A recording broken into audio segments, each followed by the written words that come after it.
Ladies and gentlemen, welcome to Chanel Jasmine, the best novel Chanel for romantic stories. Hai guys, selamat datang di channel Jasmine, channel terbaik untuk menyimak novel-novel romantis. Mohon dukung channel ini dengan subscribe, like dan share video-video yang ada di channel ini. Terima kasih. Kaisar Agung Seni Bela Diri bab 1493.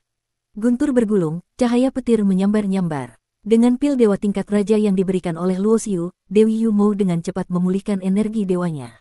Melewati kesengsaraan ini tidak lagi menjadi masalah. Setelah berlangsung sekitar setengah jam lagi, guntur yang bergulung perlahan menghilang. Awan hitam melayang pergi, seberkas sinar matahari menyinari, langit cerah sejauh mata memandang. Pada saat yang sama, energi dewa yang pekat berkumpul dan turun, seperti awan dan kabut, berubah menjadi 3 kuntum bunga. Bunga surgawi turun dari langit, teratai emas muncul dari bumi. 3 bunga ini adalah bunga langit, bumi, dan manusia. Hanya saat menerobos dari puncak dewa langit menjadi raja dewa, barulah fenomena 3 bunga berkumpul di mahkota akan muncul. Bunga langit berwarna hijau, bunga bumi adalah teratai emas, dan bunga manusia mengalami sublimasi. Tiba-tiba, ketiga bunga itu masuk ke dalam tubuh. Aura energi dewa yang dahsyat melonjak keluar dari tubuh Dewi Yumo. Wajahnya yang pucat perlahan menjadi merona. Cahaya dewa yang cemerlang mengangkat tubuhnya perlahan ke atas, setiap inci kulitnya tampak sebening kristal. Terima kasih atas anugerah penyelamatan nyawa dari senior. Yumo akan mengingatnya di dalam hati, tak akan terlupakan seumur hidup. Berhasil melewati kesengsaraan dan mengubah bahaya menjadi keselamatan, hati Yumo sangat gembira. Dia telah berada di puncak dewa langit selama bertahun-tahun. Sekarang, dengan mengambil risiko dan melalui berbagai rintangan, ia akhirnya berhasil melangkah ke alam ini. Dari 3 dewa ke dewa agung, itu adalah sebuah lompatan tingkatan kehidupan, sama seperti perbedaan antara manusia fana dan dewa iblis. Dewi terlalu sopan. Dulu kau pernah membantuku sekali, kali ini aku membantumu, bisa dibilang membalas budi. Luo Xiu tersenyum tipis. Cahaya dewa keemasan di tubuhnya meredup dan masuk ke dalam tubuh, menampakkan wajah aslinya. Dewi Yumo tertegun sejenak. Senior mengenalku. Bagaimanapun, pertemuannya dengan Luo Xiu dulu hanyalah sepintas lalu, dan Luo Xiu saat itu bahkan belum mencapai alam dewa manusia. Oleh karena itu, Dewi Yumo sama sekali tidak bisa menghubungkan kedua orang ini. Mengenai hal ini, Luo Xiu tidak menjelaskan apa-apa. Mungkin bagi Dewi Yumo, pertemuan sepintas lalu itu hanyalah pertemuan biasa. Tetapi bagi Luo Xiu berbeda. Bahkan kebaikan sekecil tetesan air pun, ketika ia sudah mampu, akan ia balas dengan mata air yang melimpah. Senior, pil dewa ini ku kembalikan padamu. Dewi Yumo mengeluarkan botol giok yang berisi pil dewa tingkat raja tadi. Dia tahu betul bahkan bagi seorang ahli tingkat raja dewa pun, pil dewa tingkat raja adalah harta yang berharga. Dia telah meminum 1 butir, dan di dalam botol itu masih tersisa banyak. Dia tidak pernah berpikir untuk menyimpannya sendiri. Simpan saja, pil semacam ini aku punya banyak. Luo Xiu tersenyum dan menggelengkan kepala, tidak mengulurkan tangan untuk menerimanya. Kita pernah bertemu sekali. Bisa bertemu lagi hari ini juga adalah sebuah takdir. Pil dewa di dalam botol giok ini kuberikan pada Dewi. Tanpa banyak bicara, Luo Xiu tersenyum tipis. Kemudian, cakram reinkarnasi di bawah kakinya berdengung dan bergetar, berubah menjadi seberkas cahaya, dan dengan cepat menghilang di kejauhan. Dewi Yumo terpaku di tempat. Botol giok di tangannya terasa sedikit berat. Di dalam botol ini, masih tersisa belasan butir pil dewa tingkat raja. Baginya yang baru saja menerobos ke alam Raja Dewa, 1 butir pil saja sudah bisa memulihkan seluruh energi dewanya dalam beberapa tarikan napas. Pil dewa semacam ini nilainya sangat tinggi, tidak bisa dibeli dengan kristal dewa kualitas puncak, hanya bisa didapat dengan barter, atau ditukar dengan sumber daya yang lebih tinggi. Tingkatnya, dia benar-benar tidak bisa mengingat kapan ia pernah berinteraksi dengan seorang dewa sekuat ini. Jika hanya pertemuan sepintas lalu, apakah benar-benar pantas bagi pihak lain untuk memberinya begitu banyak pil dewa tingkat raja? Takdir dan jodoh memang begitu aneh. Mungkin hanya sebuah tindakan belas kasihan kecil yang tidak sengaja kau lakukan, di masa depan bisa memberimu manfaat yang tak terhingga. Dengan sebotol pil dewa ini, Dewi Yumo kini memiliki modal untuk mengejar dan memperebutkan lebih banyak kesempatan dan takdir. Entah di mana kakak tertua dan kakak kedua sekarang. Bertemu dengan Dewi Yumo membuat Luo Xiu teringat pada Qinzhan dan Dugu. Sejak berpisah di wilayah 4 kutub, ia tidak pernah lagi mendengar kabar tentang mereka. Selama bertahun-tahun ini ia telah mengalami banyak hal. Ia pernah melihat Yuer dari kejauhan, tetapi tidak bisa maju untuk bertemu. Ia melihat dengan mata kepalanya sendiri Meng Yao tewas. Meskipun pada akhirnya ia berhasil membunuh wanita itu, Dongfang Yunyi, apa gunanya? Tingkat kultivasinya terus meningkat, tetapi ini tetap membuat Luo Xiu merasa tidak berdaya. Ada banyak hal yang ingin ia lakukan, tetapi karena kekuatannya masih terlalu lemah, ia hanya bisa menunda semuanya, meletakkannya di masa depan yang tidak pasti. Urusan masa depan, siapa yang bisa menduganya? Mungkin suatu hari nanti, orang yang tewas di antara miliaran makhluk hidup ini adalah dirinya. Maka, hal-hal yang ingin ia lakukan pada akhirnya hanya akan menjadi bayangan semu. Jalani saja selangkah demi selangkah. Duduk di atas cakram reinkarnasi, Luo Xiu hanya bisa menghela napas panjang. Urusan Ji Wushuang masih belum ada titik terang.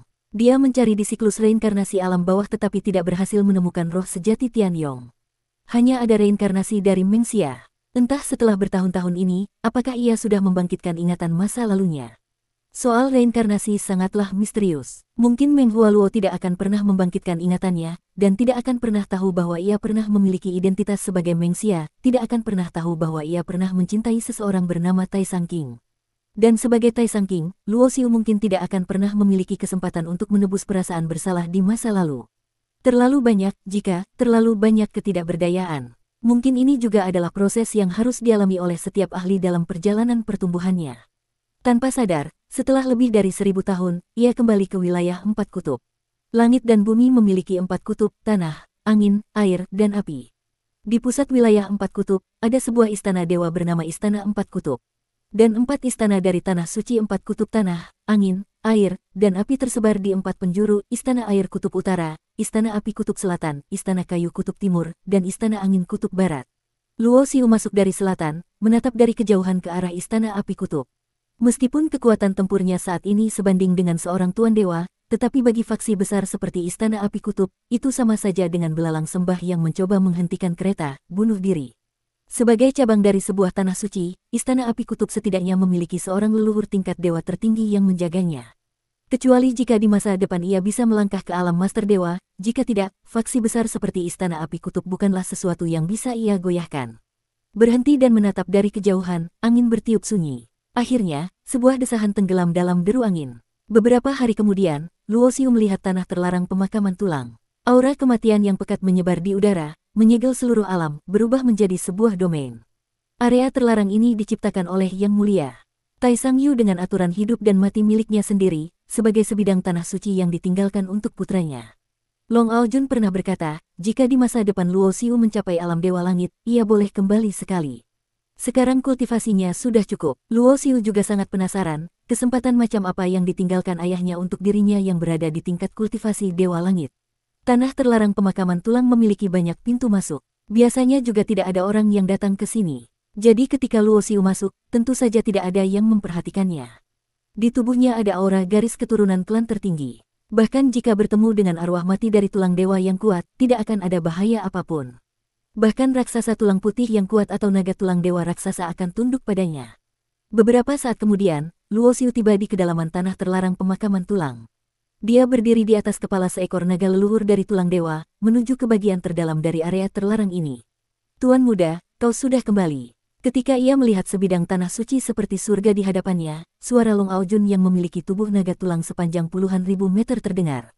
Tubuhnya yang besar bergerak di tengah aura kematian. Setiap gerakannya seolah mengandung kekuatan tak terbatas yang mengguncang dunia. Saat masih hidup, Long Aojun adalah seorang mahadewa dari klan naga leluhur. Meskipun belum mencapai tingkat tiada taraf yang bisa menahan kaisar dewa, setelah berubah menjadi arwah mati dan menyatu dengan sumber asal hidup dan mati dari Yang Mulia Tai Sang Yu, ia memiliki tubuh yang abadi dan tak terhancurkan. Di dalam wilayah tanah terlarang pemakaman tulang ini, ia cukup kuat untuk bersaing dengan kaisar dewa biasa. Melihat Long Aojun, naga leluhur dari tulang dewa di bawah kaki Luo Xiu turun dari udara, tubuhnya bersujud di tanah, sangat hormat. Dengan sekali lompat, Luo Xiu turun dari atas kepala naga leluhur tulang dewa itu. Kemudian, naga tulang ini terbang ke langit dan menghilang. Long Aojun kembali berubah menjadi wujud manusia, tersenyum menatap Luo Xiu. Panggilan Tuan Muda itu membuat Luo Xiu merasa seolah-olah telah kembali ke rumah. Meskipun di sini dipenuhi aura kematian dan arwah mati berkeliaran, seperti surga bagi orang mati. Tapi apa itu rumah? Seindah apapun lingkungannya, jika tidak bisa membuat orang merasa tenang, tidak bisa merasakan kehangatan dari lubuk hati yang paling dalam, maka pada akhirnya tidak akan bisa disebut rumah. Ya, aku sudah kembali. Senyum juga merekah di wajah Luo Xiu. Perjalanan pulangnya ini, suasana hatinya cukup berat. Tetapi satu kalimat dari Long Aojun, Tuan Muda, kau sudah kembali. Perasaan pulang ke rumah itu seketika membuatnya melupakan banyak ketidaknyamanan, dan suasana hatinya menjadi jauh lebih ceria. Bersambung.